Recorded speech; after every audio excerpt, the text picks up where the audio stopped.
Hello दोस्तों, स्वागत है आपका हमारे चैनल टेक चेक में। तो आज की वीडियो में हम पढ़ेंगे different types of normalization technique. इससे पहले नॉर्मलाइजेशन क्या होता है ये मैंने इससे पहले लेक्चर में बता दिया था। तो अगर आपने वो वीडियो नहीं देखी है तो पहले आप जाके वो वीडियो देखिए, क्योंकि पहले नॉर्मलाइजेशन की टेक्निक्स पढ़ने से पहले हमें नॉर्मलाइजेशन होता क्या है वो जरूर पता होना चाहिए। नॉर्मलाइजेशन जो है बहुत ही इंपॉर्टेंट टॉपिक है एग्जाम पॉइंट ऑफ व्यू से भी, और प्लस सारे कॉम्पिटिटिव एग्जाम्स में भी ये आता है, और जो CSIT के बच्चे होते हैं उनके पेपर्स में भी ये क्वेश्चन जरूर आते हैं। तो हम बिना किसी डिले के नॉर्मलाइजेशन पढ़ लेते हैं। टेक्निक्स क्या होती है नॉर्मलाइजेशन की। पहले तो बहुत सारे फॉर्म्स होते हैं नॉर्मलाइजेशन के। नॉर्मलाइजेशन क्या था, एक ब्रीफ समरी दे दूं तो बेसिकली हम जो है ना अपनी जो टेबल्स होती हैं उसमें से रिडंडेंसी रिमूव करते हैं कि भाई सारा जो डेटा है वो काइंड ऑफ कम से कम डुप्लीकेट डेटा हो, बहुत ज्यादा डुप्लीकेट रिकॉर्ड्स ना हो हमारी टेबल में, और इसलिए ताकि जो सर्च ऑपरेशंस होते हैं, अपडेट ऑपरेशंस होते हैं, ये सब इजीली परफॉर्म हो, फास्टर परफॉर्मेंस हो इनकी, इसलिए हम ये सारे नॉर्मलाइजेशन अप्लाई करते हैं। तो पहले पढ़ते हैं फर्स्ट नॉर्मल फॉर्म, जिसे हम कहते हैं 1NF।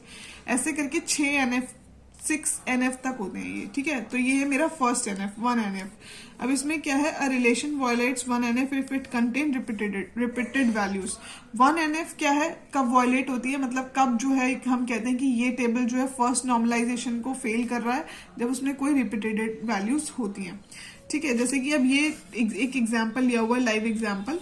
ये एक टेबल है, ठीक है, इसमें नेम है राम, इसमें है राधा, मोबाइल नंबर डला हुआ है राधा के। अब आप देख रहे हो राधा में 2 मोबाइल नंबर डले हुए हैं, कॉमा सेपरेटेड 2 मोबाइल नंबर डाले हुए हैं, राइट।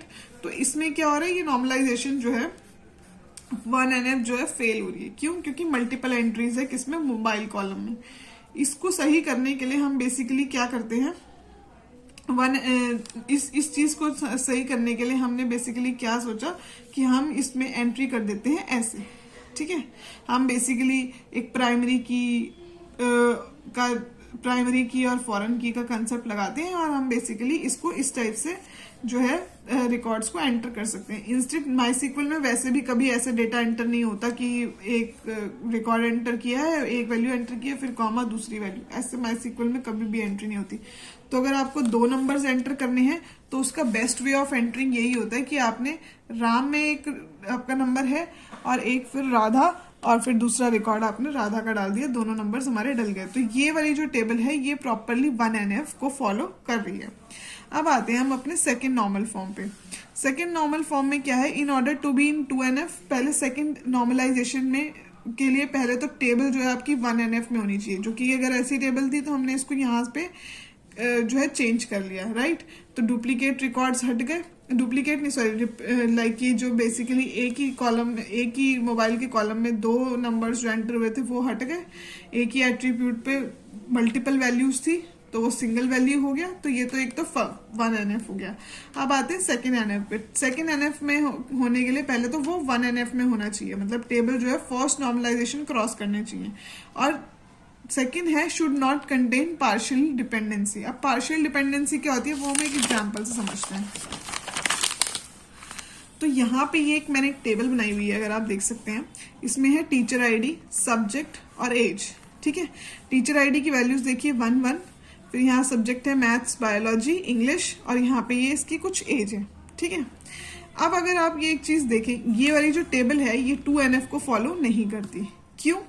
क्योंकि यहाँ पे जो एज है जो कि एक नॉन प्राइम एट्रीब्यूट है, is dependent on teacher ID which is a suitable subset of candidate की। क्या मतलब हुआ इसका, पहले तो हम कैंडिडेट की जान लेते हैं। कैंडिडेट की क्या होती है, कैंडिडेट की बेसिकली क्या होती है कि बेसिकली ये जो कैंडिडेट की है ना, ये प्राइमरी की का सेट ऑफ प्राइमरी की कह सकते हो आप, ठीक है। तो प्राइमरी की क्या होती थी कि जो भी किसी रिकॉर्ड को यूनिकली आइडेंटिफाई करेगा वो प्राइमरी की होगा। अब जैसे अगर इस टेबल में देखा जाए तो ये वाली जो टीचर आईडी है ये कैंडिडेट की बन सकती है, राइट, क्योंकि टीचर आईडी हर टीचर की एक आईडी होगी, ये जनरली सारी यूनिक ही होंगी, बिल्कुल सही। अब इसमें क्या है, ये एक जो एज कॉलम है ये एक नॉन प्राइम एट्रीब्यूट है, क्योंकि एज तो कोई बेसिकली प्राइमरी की तरह तो एक्ट कर नहीं सकता, क्योंकि एक से ज्यादा टीचर्स की सेम एज भी हो सकती है। तो पर ये नॉन प्राइम एट्रीब्यूट इस टेबल में रिपीट हो रहा है, किस चीज की वजह से? टीचर आईडी की वजह से। टीचर आईडी एक ही है, उसके सब्जेक्ट दो हैं, पर ये जो एज है ये इसकी वजह से जो है रिपीट हो रहा है, राइट। तो ये इसीलिए ये 2NF फेल हो रहा है कि कोई नॉन प्राइम एट्रीब्यूट ये कंप्लीटली डिपेंडेंट है किस पे? किसी कैंडिडेट की पे, इसलिए ये जो 2NF है ये फेल हो रहा है। अब इस 2NF को हम सॉल्यूशन क्या कर सकते हैं? हम बेसिकली दो टेबल्स में इनको डिवाइड कर सकते हैं। हम क्या कर सकते हैं? टीचर आईडी और एज की एक कॉलम रख दें, एक टेबल बना दें, और एक टीचर आईडी और सब्जेक्ट की बना दें।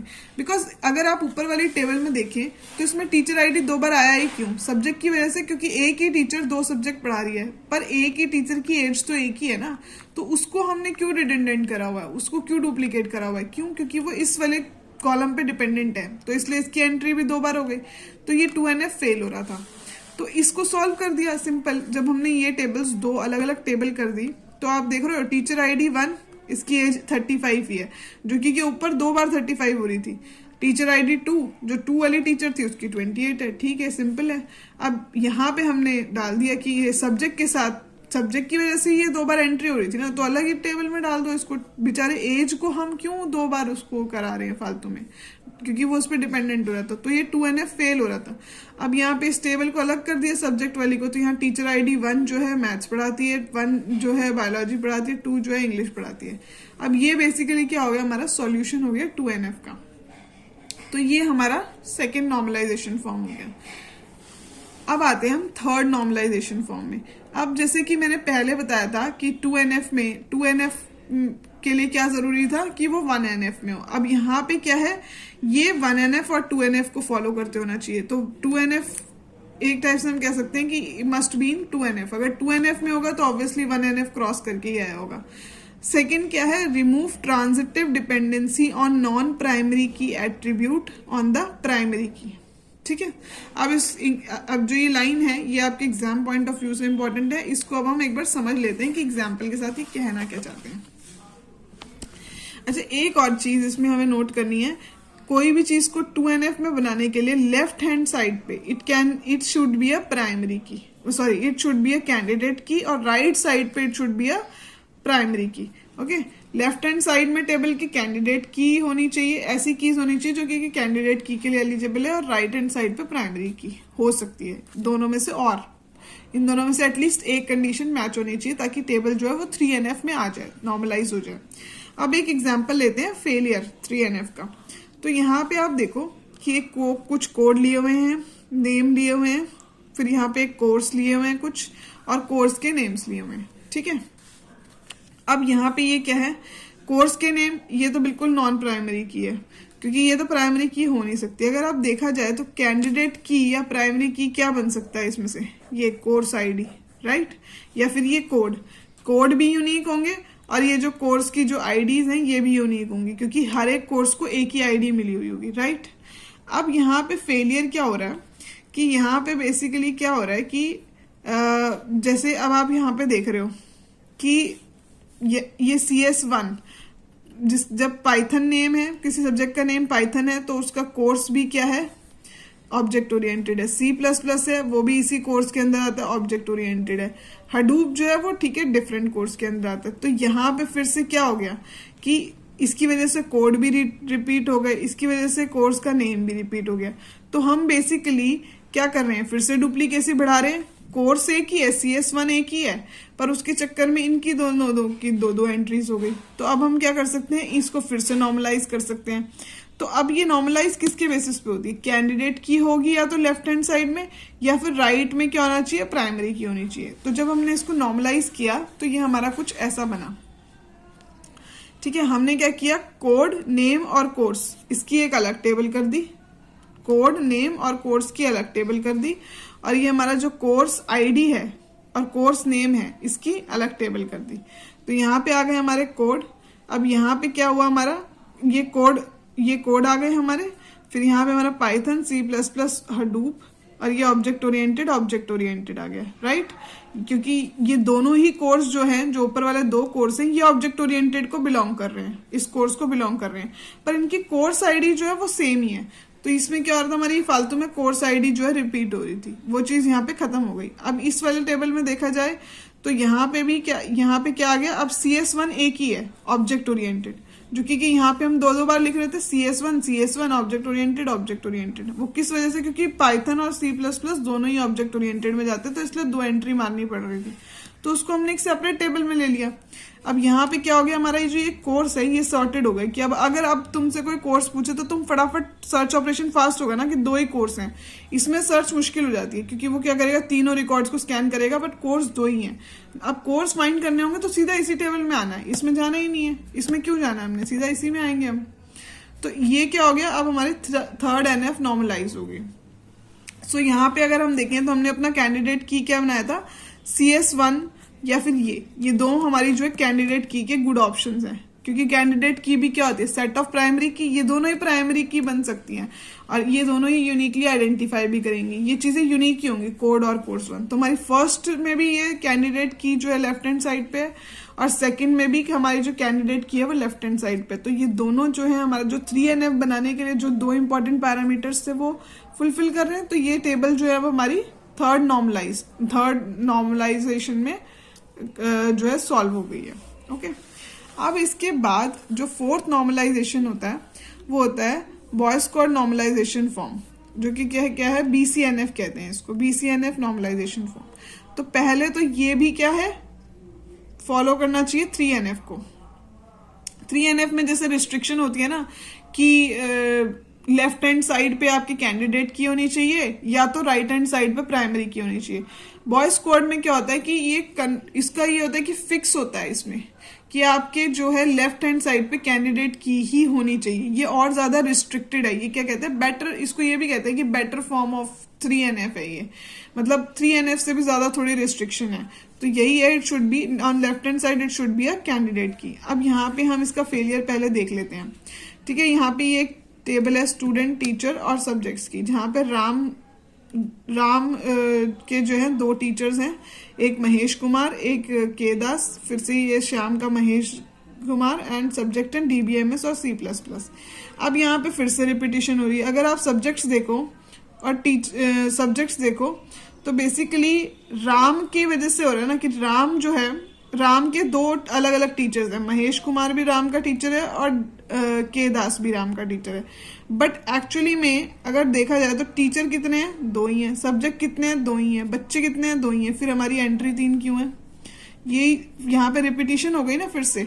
तो ये अब इसको BCNF के थ्रू हम जो है नॉर्मलाइज करेंगे। तो पहले इसमें सबसे पहले हम जो है कैंडिडेट की सेलेक्ट करते हैं कि पॉसिबल कैंडिडेट की इस टेबल में क्या हो सकती है। इस टेबल में अगर देखा जाए तो वैसे तो इसमें आईडी ज्यादातर हमारी कैंडिडेट की उस टाइप की होती है, आईडी होगी, वोटर आईडी, रोल नंबर, पर इसमें ऐसा कुछ नहीं है। तो हम मान के चलते हैं स्टूडेंट या टीचर जो है वो हमारी कैंडिडेट की हो सकती है। ठीक है, तो अब इसको हमने नॉर्मलाइज कैसे किया, हम इसको 2 टेबल में स्प्लिट कर देंगे। तो हमने क्या किया, बेसिकली इसको 2 टेबल में स्प्लिट कर दिया। एक में हमने रख लिया टीचर, एक में हमने रख लिया सब्जेक्ट। ठीक है, तो बेसिकली टीचर महेश सब्जेक्ट तो एक ही पढ़ा रहा था, बट वहां पे महेश की 2 एंट्री थी। क्यों? क्योंकि राम जो है उसके 2 सब्जेक्ट्स हो रहे थे, वो के दास से भी पढ़ता है और महेश से भी पढ़ता है। बट महेश का अगर सब्जेक्ट देखा जाए इंडिविजुअली तो सिर्फ DBMS ही है और के दास का C++ ही है। तो इन फालतू में टीचर्स और सब्जेक्ट की एंट्री मल्टीपल हो रही थी। क्यों? क्योंकि एक स्टूडेंट है वो 2 टीचर से पढ़ता है, इस वजह से। तो इन दोनों टेबल्स को हमने अलग ही कर दिया है। ठीक है, यहाँ पे हमारी ये लेफ्ट हैंड साइड में टीचर्स वाली को हमने कैंडिडेट की सिलेक्ट किया था, तो ये लेफ्ट साइड में कैंडिडेट की आ गई, तो ये नॉर्मलाइज हो गई। अब यहाँ राइट वाली, इस वाली टेबल में भी देख लेते हैं। यहाँ पे भी हमने एक टेबल बना दी स्टूडेंट और टीचर की। अब स्टूडेंट में क्या है, राम महेश से भी पढ़ता है, DBMS, तो यहाँ पे महेश आ गया। फिर श्याम भी महेश से पढ़ता है, ठीक है, और राम के दास से भी पढ़ता है। तो रिपीटिशन जो है इस बच्चे में ही थी, मतलब कि ये बच्चा जो है वो 2 टीचर से पढ़ रहा था, केदास और महेश से, और श्याम जो है वो महेश से पढ़ रहा था। बट अल्टीमेटली टीचर्स तो 2 ही थे और सब्जेक्ट भी 2 ही थे। ठीक है, तो ये रिपीटेशन यहाँ पे खत्म हो गई। अब यहाँ पे तो एक एंट्री कम हो गई ना। अब अगर हमें अगर हमें सीधा टीचर या सब्जेक्ट देखना है तो हम सीधा इस वाली टेबल में हिट करेंगे। वो 2 रिकॉर्ड्स में सर्च करेगा और वो क्या कर रहा था, 3 रिकॉर्ड्स में सर्च कर रहा था अननेसेसरी। अगर सब्जेक्ट भी ढूंढने हैं, अगर मुझे सब्जेक्ट फाइंड करने हैं, तो मैं अगर उधर क्वेरी करती तो वो 3 रिकॉर्ड में से फिल्टर करने की कोशिश करता। यहाँ पे सिर्फ 2 रिकॉर्ड्स में से फिल्टर कर रहे हैं। तो आप ये समझ रहे हैं कि नॉर्मलाइजेशन हम करते क्यों है। जैसे आपको एक बॉक्स है, आपको कोई कहे कि तो एक बहुत भरा हुआ बॉक्स है जिसमें 5, 6, 10 चीजें बॉल्स पड़ी हैं, उसमें से कुछ ढूंढना है, और एक बॉक्स है जिसमें 2 ही बॉल्स पड़ी हुई हैं, उसमें से कुछ ढूंढना है, तो आप फटाफट 2 वाली में से ढूंढ लोगे ना। तो यहाँ पे सेम डेटाबेस के साथ भी होता है, जितने ज्यादा रिकॉर्ड्स हो रहे हैं, वो भी मल्टीपल रिकॉर्ड्स, वो भी अननेसेसरी। सब्जेक्ट ढूंढने के लिए तो मेरे को 2 ही रिकॉर्ड्स वाली टेबल में हिट करना पड़ेगा, तो मैं 3 वाली में क्यों करूं। तो इसलिए हमने इसको नॉर्मलाइज कर दिया है। ठीक है, तो यहाँ पे हमारा कैंडिडेट की जो थी वो टीचर और स्टूडेंट दोनों यहाँ आ गई है। तो ये हो गई हमारी BCNF नॉर्मलाइज। अब आता है हमारा फिफ्थ नॉर्मलाइजेशन। फिफ्थ नॉर्मलाइजेशन क्या है? Should not have multi value dependency. Multi value dependency क्या होती है? एक सिंपल सा एग्जाम्पल है कि मान लो जैसे मैं हूं सोनल, ठीक है, मैं अपना एग्जाम्पल लेती हूँ। मेरे पास 3 मोबाइल है और मेरे पास 3 ईमेल आईडीज है, या 2 ले लो, ठीक है, मेरे पास 2 मोबाइल है और 2 मेरे पास ईमेल आईडीज है। तो यहाँ पे कितने कॉम्बिनेशन बन सकते हैं? अगर आप डेटाबेस में मेरी एंट्री डालोगे तो कैसे डालोगे? नेम सोनल M1 ईमेल 1, एक ईमेल है, सोनल M1 और दूसरी ईमेल, फिर Sonal M2 mobile 2 email 1, Sonal mobile 2 and email 2। इतने पॉसिबल कॉम्बिनेशंस बनेंगे मेरे। तो मोबाइल और ईमेल के चक्कर में इतनी बार मैंने अपना नेम भी रिपीट कर लिया, राइट। तो इससे बढ़िया तो अल्टीमेटली मोबाइल कितने हैं? 2 ही हैं, और ईमेल भी कितनी है? 2 ही है। पर अगर हम सर्च ऑपरेशन परफॉर्म करेंगे तो 1 2 3 4 रोज पे ऑपरेशन परफॉर्म करेंगे। इससे बढ़िया इन दोनों टेबल्स को अलग करके हम इनको नॉर्मलाइज कर देते हैं। हम सिंपल क्या बनाते हैं? एक मोबाइल की टेबल बनाते हैं, एक ईमेल की टेबल बनाते हैं, ज्वाइन लगा के कोई रिलेशन होगा तो हम ज्वाइन कर लेंगे। एटलीस्ट हमारी सर्च ऑपरेशन तो फास्ट होंगे। अब यहाँ पे मैंने नेम लिखा मोबाइल सोनल और M1 M2, या ईमेल लिखा सोनल E1 E2, 2 ईमेल हो गई, यहाँ पे 2 मोबाइल हो गए, सॉर्टेड। तो ये क्या, अब ये क्या हो गई? हमारी फिफ्थ नॉर्मलाइज फॉर्म हो गई कि मल्टी वैल्यू डिपेंडेंसी नहीं होनी चाहिए कि मोबाइल 1 है तो उसकी वजह से फिर इतने कॉम्बिनेशन बन रहे हैं। यहाँ पे मोबाइल और ईमेल के वजह से एक दूसरे पे डिपेंडेंट होके इतनी डिपेंडेंसीज बन गई, राइट। बंदा इसमें एक है पर इन दोनों के कॉम्बिनेशन की वजह से एक दूसरे पे मल्टी वैल्यू डिपेंडेंसी हो गई, जिसको हमने इससे सिंपली सॉल्व कर दिया। तो ये हो गया हमारे फिफ्थ नॉर्मल फॉर्म। अब हम लास्ट नॉर्मल फॉर्म पे आते हैं जो कि हमारा सिक्स्थ नॉर्मल फॉर्म। अब ये भी क्या है? Should be in 5th NF, 5 NF में होना चाहिए, and should have lossless decomposition. Lossless decomposition का मतलब क्या है? ये कह रहे हैं कि अगर बेसिकली एक बड़ी सी टेबल है मान लो, ठीक है, और उसको हम डिवाइड करते हैं। डिवाइड इन द सेंस कि डिवीजन कैसे होता है? जैसे अभी तक भी हम डिवाइड करते हैं, हम रो वाइज डिवाइड नहीं कर रहे, रो तो उतनी ही है, मतलब रो तो बेसिकली रो वाइज नहीं डिवाइड करें, हम क्या करते हैं किसी कॉलम से डिवाइड करते हैं कि इन 3 कॉलम को एक टेबल में डाल देते हैं, इन 2 कॉलम्स को एक टेबल में डाल देते हैं। तो उसी टाइप से ये कह रहे हैं कि अगर हम किसी एक बड़ी टेबल को किसी कॉलम से डिवाइड करें, वर्टिकली डिवाइड करें, तो जब हम वो दो टेबल्स में स्प्लिट हो जाएगी। फिर ये कह रहे हैं जब हम उन 2 जो टेबल्स हैं उनको दोबारा ज्वाइन करें, ठीक है, तो हमें उन्हें किसी कॉमन कॉलम से ज्वाइन करना चाहिए। मतलब उसमें ना रेप्लिकेटेड टपल्स नहीं बनने चाहिए। मतलब कहने का मतलब है कि कोई एक ऐसा कॉलम लेना चाहिए जो दोनों उसमें जो है कॉमन हो। एक टाइप से फॉरेन की का काम कराओ। फॉरेन की यही तो करती है कि एक टेबल में प्राइमरी की, दूसरी टेबल में फॉरेन की। तो ऐसा कोई कॉमन कॉलम होना चाहिए। मे बी कोई वोटर आईडी का कॉलम हो सकता है जो मेरी दोनों टेबल्स में, या कोई रोल नंबर का कॉलम हो सकता है जो दोनों टेबल्स में एंटर्ड हो, यूनिकली आइडेंटिफाई कराने के लिए, ताकि जब हम इन दोनों टेबल्स को जोड़ें तो कोई कॉमन कॉलम से जुड़े जो कि कैंडिडेट की हो, मतलब जो यूनिकली आइडेंटिफाई कर रही हो, जिसकी वजह से ज्यादा डुप्लीकेशन ना हो। तो ये बेसिकली हमारी 6 NF होती है। तो ये कुछ हमारे टाइप्स ऑफ नॉर्मलाइजेशन है। इस टाइप से हम बेसिकली, इसका मेन एम क्या होता है कि हम चाहते हैं कि हमारे जो भी टेबल है उसमें ज्यादा से ज्यादा रिडंडेंसी हट जाए, डुप्लीकेट डेटा हम ज्यादा से ज्यादा हटा दें। क्यों? क्योंकि फिर उससे सर्च या जो भी हम अपडेट करते हैं या डिलीट करते हैं, जो भी हम ऑपरेशन अपने ये 3-4 ऑपरेशन जो परफॉर्म करते हैं ना, ये फास्टर हो जाते हैं। वही जैसा मैंने आपको एक्सप्लेन किया कि एक बॉक्स है, उसमें बहुत सारी बॉल्स हैं और मैं आपको उसमें कुछ ढूंढने को कहूँ तो उसमें आपको ढूंढने में टाइम लगेगा। 20 बॉल्स में कुछ ढूंढने को कहूंगी तो टाइम लगेगा कि इसमें से इन बॉल्स के बीच में से कुछ पड़ा हुआ है वो निकाल के लाओ, ठीक है। पर अगर मैं आपको 2 बॉल्स में से ढूंढने में कहूँ तो आपको कम टाइम लगेगा। सेम डेटाबेस भी ऐसे ही होता है, जितने ज्यादा रिकॉर्ड्स होंगे ऑब्वियसली उतना सर्च का ऑपरेशन जो है वो स्लो होगा। जैसे अपडेट भी होगा तो पहले फाइंड करेगा, फाइंड का ऑपरेशन स्लो हो जाएगा, फिर फाइंड करने के बाद अपडेट करेगा। तो this is how it goes. तो ये हमारे कुछ नॉर्मलाइजेशन के फॉर्म्स होते हैं जिससे हम बेसिकली हर लेवल से कुछ ना कुछ डुप्लीकेसी हटा रहे हैं। ठीक है, तो ये आई होप मैंने जो नॉर्मलाइजेशन के फॉर्म्स बताए हैं वो आपको क्लियर हो गए होंगे। अगर आपके कोई भी डाउट्स हैं, कोई भी क्वेश्चंस हैं, तो प्लीज कमेंट सेक्शन में हमें लिख के बताएं। ये वीडियो आपको पसंद आया तो please like, share and subscribe करना ना भूलें। अपने फ्रेंड्स के साथ ज्यादा से ज्यादा शेयर करें। Thank you for being with Tech check.